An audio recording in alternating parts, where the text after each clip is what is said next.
It is really good to be here, despite all the traffic, the hectic rhythm of life, and having to fly from sunny Athens to a rather chilly weather. It's funny, but I gotta tell you that I've got family here, and when I landed at the pillow of my bed, I saw a note from my nephew, whom I have the pleasure and the honor to be his godfather. So that was a very, I gotta tell you, warm welcoming. Now, welcoming is very important to tourism. We used to welcome tourists in Greece by putting them to dance in Zorba. So when they got tired, we used to welcome them by sun and sea. And at some point, we figured out that they got bored. So I have the pleasure and the honor also to share this panel with distinguished guests, the ones that not really behind the scenes, but in front of the scenes, will explain you how they move this very important, I gotta tell you, I'm tempted not to use the word crucial sector for the Greek economy. So let me present you, first and foremost, Mr. Andreas Taprantzis, who's a chemical engineer and economist.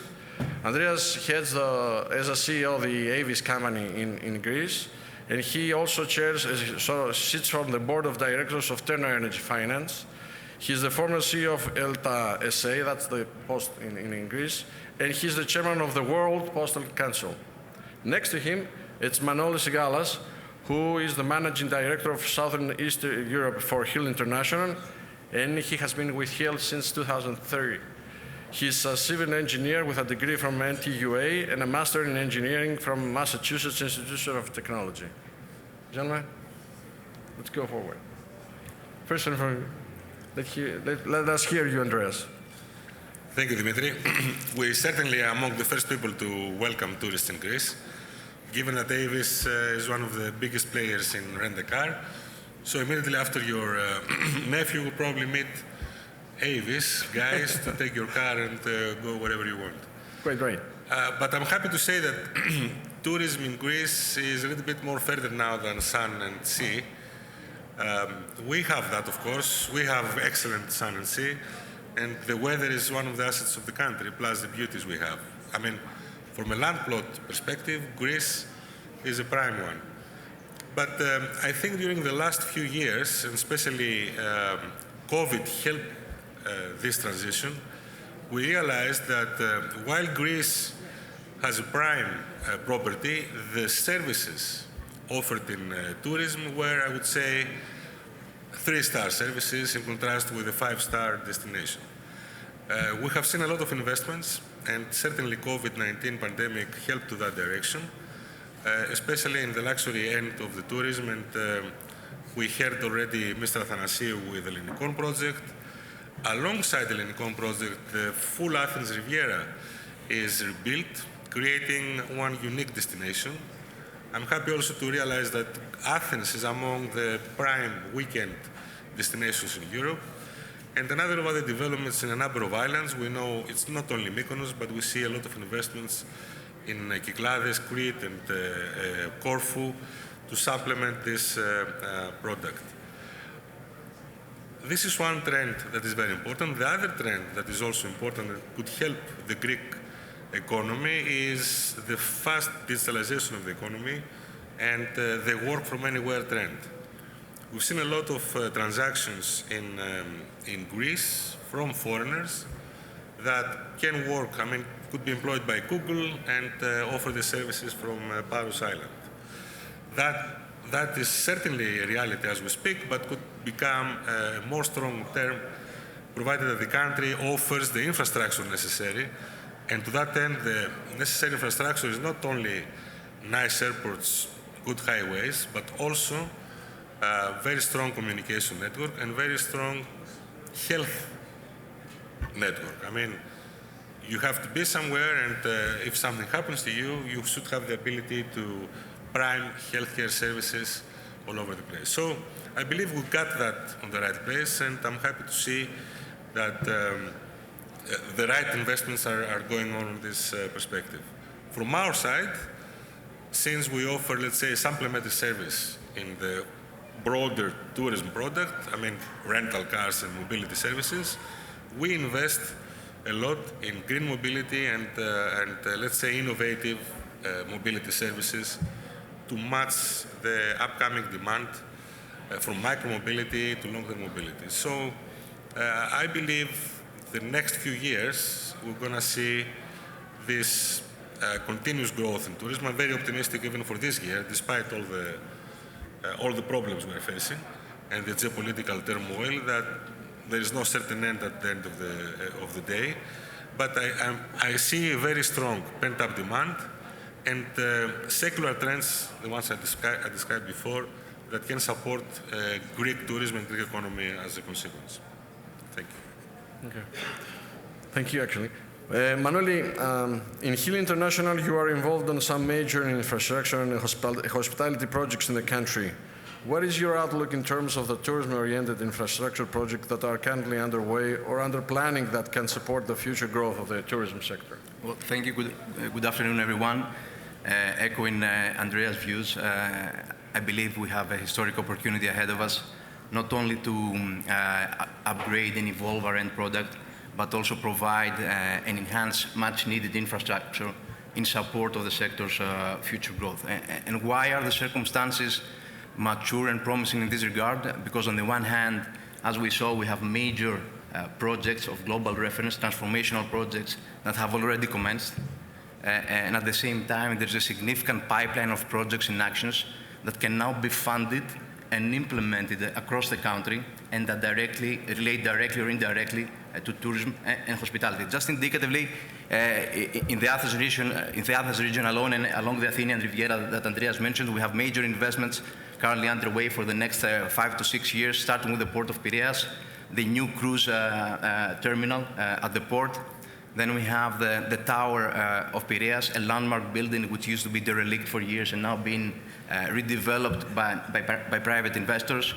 Driving southbound along the Athenian coast, we have the Phaleron Bay regeneration, the Alimos Marina, of course, as we saw, Greece's project of projects, the Hellinikon, where infrastructure works have commenced, the integrated resort casino within the master Hellinikon site, the one and only resort at Asteria and Glyfada, and all the way through to the Astyr Peninsula, the crown jewel of the Athenian coastline, where following the emblematic redevelopment of the hotels, now under Four Seasons management, we have in full swing the construction work for the upgrade and expansion of the Astyr Marina, and without a doubt, upon its completion, it's going to be a world-class marina in the Eastern Med. Now, with all these, essentially we have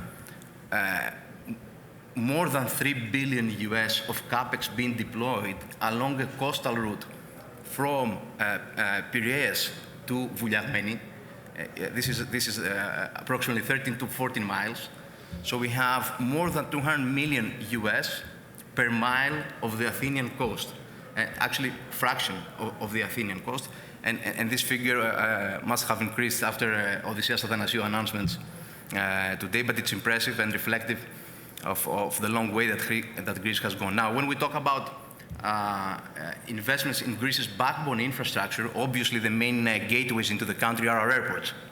And following the transformational investment of Fraport Greece along the 14 regional airports, the next big thing in Greece's aviation sector is the new international airport of Heraklion in Crete, the Kastelli Airport, a concession project, a PPP project, with an investment with a capex of in excess of 500 million US. It's going to be a state-of-the-art regional airport with bioclimatic design, targeting LEED certification for its terminal. And upon its full operation, it will be able to serve more than 18 million passengers per year, compared to the 8 million, which is a record of the existing airport of Kazantzakis, and of course it has exhausted its capacity. Now, investments in our airports and marinas are absolutely key for Greece's tourism, but now it's time, as Andreas mentioned, for infrastructure to go deeper and beyond that. And the game changer in this respect is Greece's Recovery and Resilience Fund, Greece 2.0, as it provides in excess of 4.5 billion US targeted for actions that directly or indirectly relate to tourism and that complement tourism, specifically healthcare, that was mentioned. There is the program for the upgrade of the regional hospitals, upgrades of utility networks, water, sewage, power connection of the islands, fiber optics at the islands, solid waste management plans. We have, of course, the north axis of Crete, a major motorway project which is going to improve connectivity and, importantly, road safety, strategic urban regeneration plans, capex enhancements at the balance, the smaller 23 regional airports, and it's a long list. Now, looking ahead, one flagship project for Greece's tourism that does not appear in today's headlines will be the major expansion of the Athens International Airport.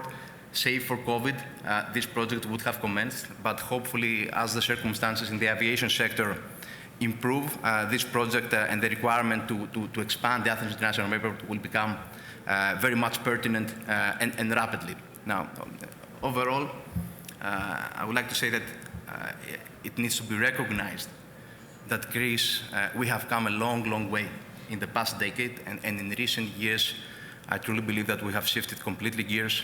The project pipeline is impressive. It is an aggressive agenda. Indeed, it's an aggressive agenda, but it's a tangible one. It's a real one. And the name of the game going forward will be execution. And based on our years of experience in Greece and having witnessed on the ground the country's transformation, the progress, the evolution, the momentum that is being built, not least by virtue of a new approach towards investments and a new mentality, and within the young generation, we are confident that Greece will deliver. Okay, great. Can I ask you, having the chance and the opportunity to represent major players in the market, such as, let's say, in the past, Starwood, even Rosewood or One and Only, what would you think that these players were reluctant in getting involved in the sector in the country, and if you have seen their attitude changing a bit, and what would you think that would be the key issues for them to approach more intensively the market? Well, I can take that, then Manolis can add, because Manolis also is running one of the biggest project management companies, and we've been working together 10 years ago. 11. We started 11 years. Actually, Andreas, April 2012 was the month that the expression of interest for Hellinikon were submitted. Exactly. I was back then in the privatization fund, responsible for Hellinikon, and I'm very happy to see Hellinikon now going forward and actually being able to buy a residence there. So back then, and despite all the good efforts from Nikos Bornozis, which I thank him again for inviting me, and Olga, to invite foreign investors, back in 2011 and 12 and 13 and maybe 14 also, institutional investors were avoiding us. It was good to discuss about which hotel or which island is good to go for a visit, but not which project is a nice one to invest. And I understand that, given the fact that following the financial crisis, we had the bankruptcy of the country and some very difficult years. Nobody would believe that Greece, or I don't know if they would believe, but anyway, they would expect, probably they would like to see some evidence first and then try to invest. Now, I see it from another post. I'm now the CEO of AVIS. We're investing heavily every year, hundreds of millions in buying new cars. Our average investment every year is about 300 million. Wow. And now we have, I'm not saying queuing institutional investors, but I see a lot of institutional interest from American banks and European banks and institutional investors to finance our investment in this specific part. And I know, of course, very great interest, and Manolis can confirm that, in participating in a number of projects. This change is the result, of course, of hard work, discipline during the last years, of course, and creating an environment of trust and institutional safety, because that's very, very important. I mean, Greece is still, it's part of the European Union, it's part of the Euro area, and it is the only, actually, as we speak, the only Eurozone country that is still non-investable according to the ratings of big organizations. But this is going to change. And when this will change, you know how markets work. There are trillions of dollars invested in passive investors, that they will have to include Greece in this flow of investment. So there will be a waterfall of money for Greece, and I believe clever investors are now trying to position themselves. Now, how long that will take for Greece to be upgraded to investment grade? Some people would say this year, but of course we had some challenges, geopolitically speaking. That energy crisis, as we see it, probably it will take a few more quarters, but I believe 2023 is a year for too many things to change. So probably the next, not the next one, the next 2023 event should be a key event, Nikos. Thank you. On the topic of the operators that you requested, I think, in the past, maybe the hospitality sector in Greece was fragmented. Maybe global operators required the right type of investment, the right type of asset, which didn't come live.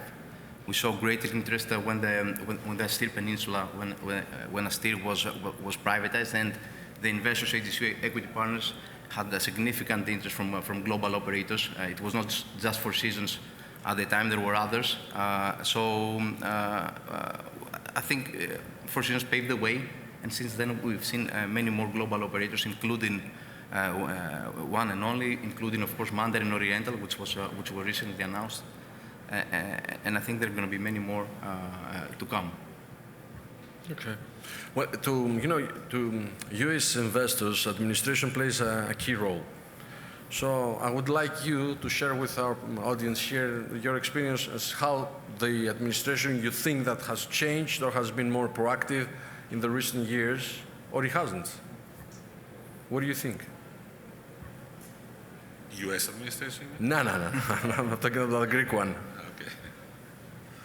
Well, certainly. I mean, the government runs the country. I mean, it's like, it's not a company, every country, but imagine having such any country without the proper management. It happens, of course, and we have seen it before in our past. I believe this administration, not the only one, but this kind of administration, I agree, they are supporting change, they're supporting investments, they're supporting free flow of capital, and they help to attract new investments in the country. RRF, as Manolis said, and other speakers already mentioned, is a big achievement for this government, and it is another waterfall of money to be flown in the country during the next years, enhancing sectors like energy, tourism, infrastructure, and many others. So, obviously, the current government, the Prime Minister, and a lot of the ministers of the Cabinet we are on to have here with us this time, I believe they are very supportive, and much of success is to be granted to them, provided they keep executing. Because it's not enough, it's not enough to do few right things for only a couple of years, but what the country really needs, it's a long-term view and long-term good execution in order to recoup all the lost years we had. Don't forget, during the crisis, Greece lost more than 20%, 21% of its GDP. Boy, that was very, we're not even close to cover that. So we need to move faster. Go ahead. I think to answer your question, based on our experience, we've seen Greece making several steps in the right direction. I would say there have been leaps in the right direction and way forward regarding permitting regimes, especially in the case of the exploitation of public real estate assets, which then transpired also into the development of private real estate assets by way of the so-called special zoning plans, the SHADA, which initially experienced certain setbacks, and it was problematic because it was new regulation that was being tested by the administration. But through the years, and based on several lessons learned, and some tears along the way, I think this has been streamlined now. So you can get for a master plan development, an investor can come They can prepare their master plan.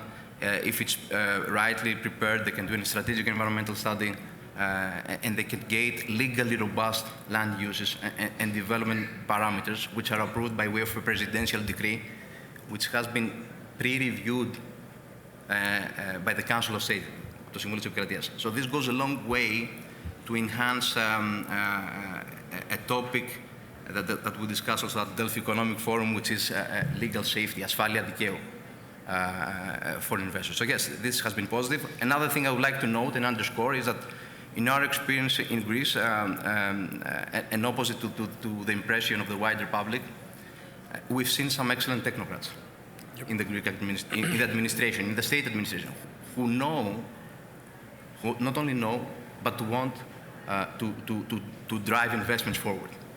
So these people need to be protected.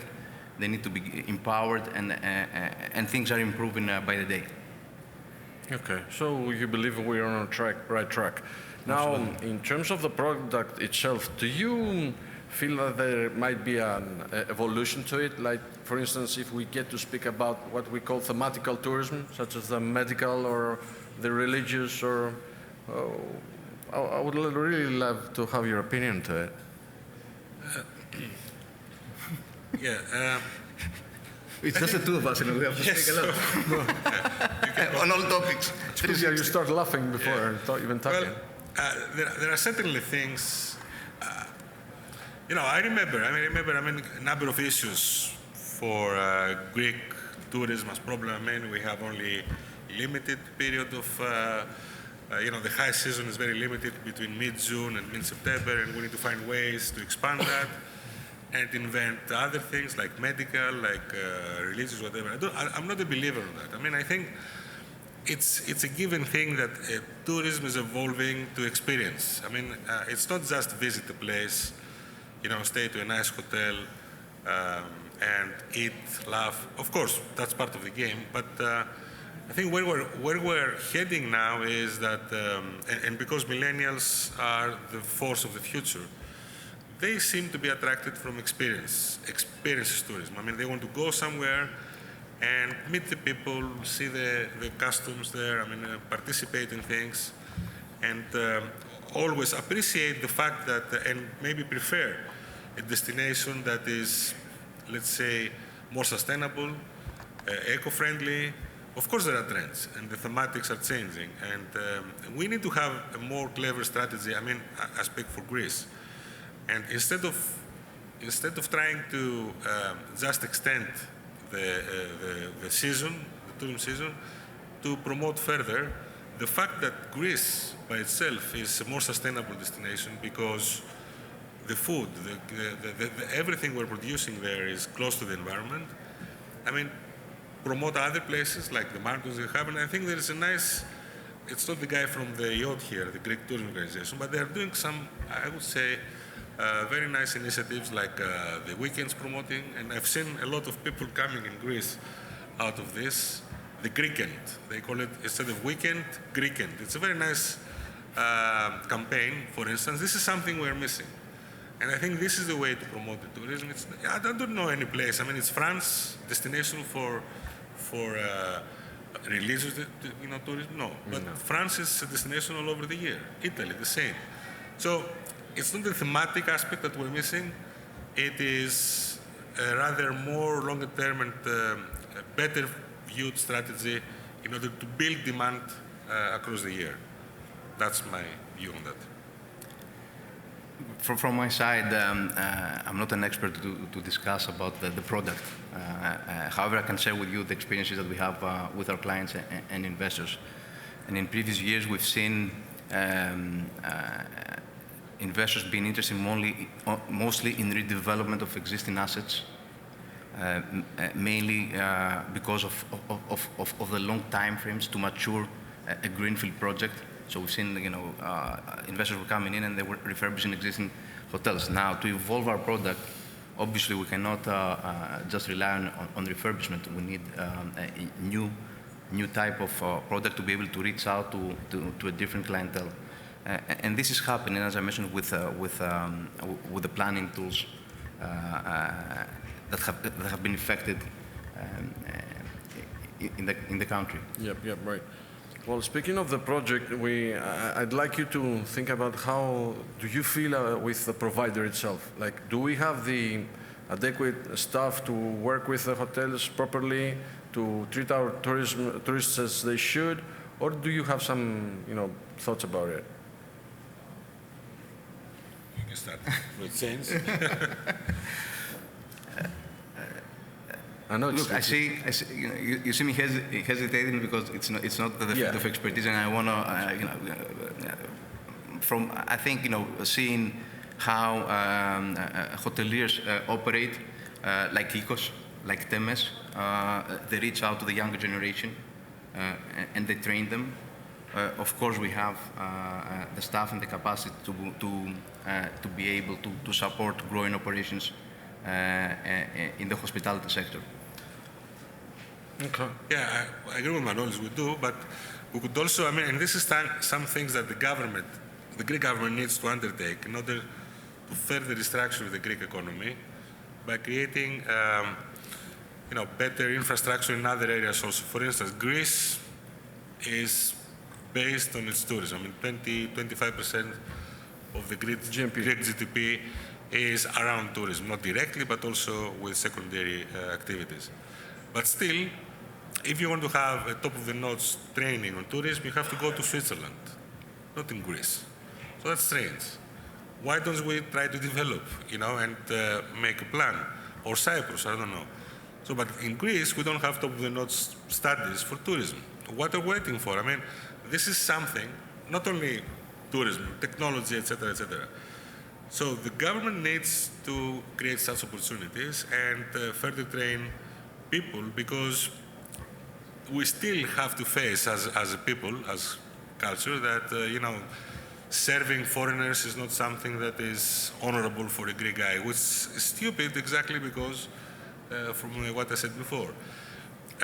Having said that, I would like to separate brands like Ecos or Temes or Four Seasons for the level of service, or even places. The service you receive in some areas is not the one we should offer in order to create long-term relationship with the people that visit in Greece. There are great places that the service is fantastic, like specific areas in Crete or Mykonos. You pay for it, but it's better to pay for a high level of service rather than pay less for something that is ridiculous. So there are still places in the country that the service offered is treating the tourists as one-time visitors, not as a long-term relationship, which is something we need to change fast. Okay. So let me give you the floor if you wish to ask something. We're here for you. Go ahead, please.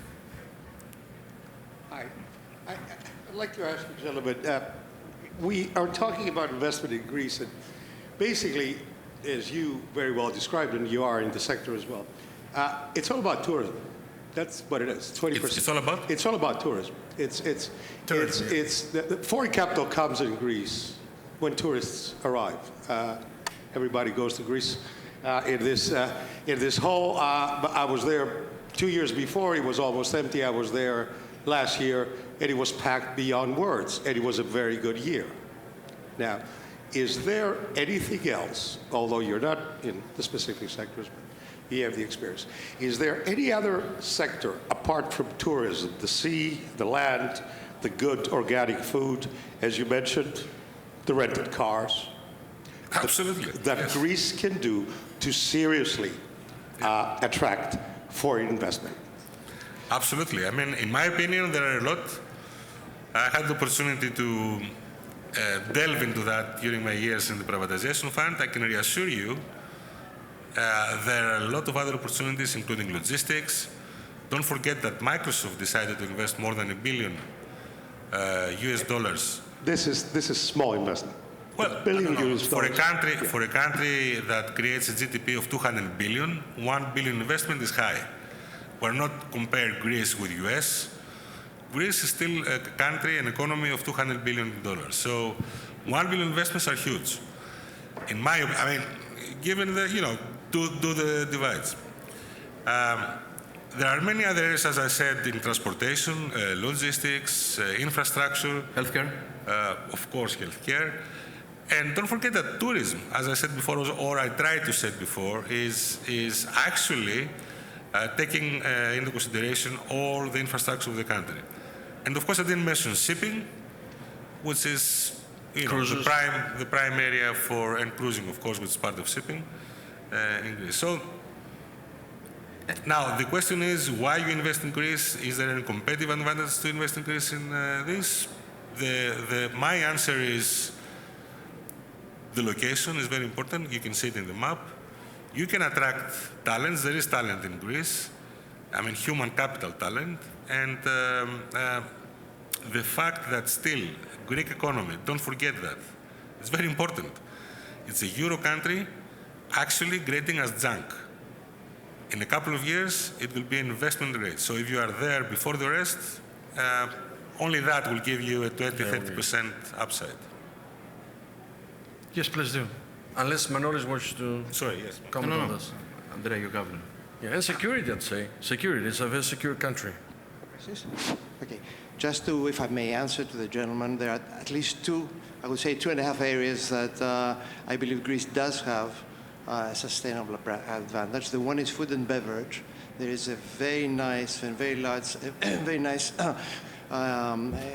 quality of food that is produced, and there's been investments. I know this firsthand, and others, including Alex, have made significant investments in this area. The other area is technology. Greece happens to have a number of very good qualified electrical engineers, costing a lot less, certainly than they cost in Palo Alto, but also in other European countries. And the half I would mention is logistics. Assuming that there is some developments in Greece that ought to continue, it could be a significant logistics center connecting sort of the Asian market to Southeastern Europe. So, just my 5 cents. Yeah, good points. Yeah. Yeah, very much so, yeah. Any other lady or gentleman? Hello. I saw that seaplanes are starting to take off in Greece. Is Greece looking to expand so that all the islands will be connected that way? To the best of... Yeah, go ahead. Sorry. Go ahead. I remember the discussion on seaplanes 15, 20 years ago, which is a little bit not encouraging. The problem with, of course, they operate in some islands. The problem on how many islands you can see seaplanes is also relevant to the weather. For instance, I don't see it feasible for Kyklades. It's feasible for Panelists, which is Corfu. I mean, places of Greece that the weather is typically calm, and versus other areas that the weather is typically wild. Hopefully it's incorporated already, but it's progressing very slowly, both due to the weather issues and also regulatory issues still. Yeah, it's a matter, apart from the rough weather, it's a matter of, the environmental footprint as well, because you need a special infrastructure to it. They're truly working on it. Apart from Panelists, they're also working to build new airways to Crete and also the rest of the downfall of the Aegean towards roads. So I'd say that this would work too. Anybody else? All right, as we're running out of time, let me wrap this for you. The importance of tourism in Greece, one of the major revenue sectors for the national economy, is obvious. It has been stable even during the crisis of the pandemic era. The last years has been noted a coordinated trend for the enrichment of the national tourism, not only the sun and sea model, but also alternative reasons for visiting or creating such a nutritional tourism, medical, cultural, even religious, meetings and incentive tourism, integrated resorts, sports tourism, and gastronomic one. The tax and funding incentives can be established on that direction, such as the incentives law, focused on the tourism sector and the support on 5-star hotel resorts. Let me remind you that there are crucial critical tax incentives for non-dom residents. Investors that want to come and invest in Greece could have a 15 years, 50% discount on the taxation imposed on the foreign income. Also, there is legislation for reduced taxation for foreign retirees that wish to live in Greece, as well as for foreign employees who are established in Greece or Greeks that live abroad and wish to return.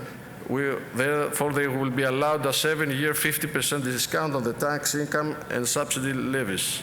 There is also legislation introducing a family office institution.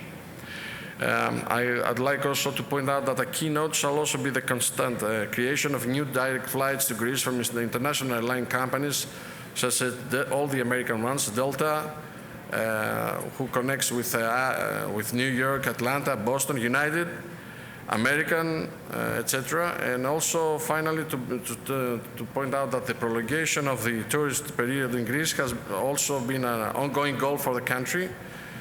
TUI company has recently announced the holiday package in Crete to have started 1 month earlier than previous years. Greek tourism shareholders, in collaboration with the state, shall continue their efforts for non-stop tourist period throughout the year. Thank you so much. Thank you. Thank you.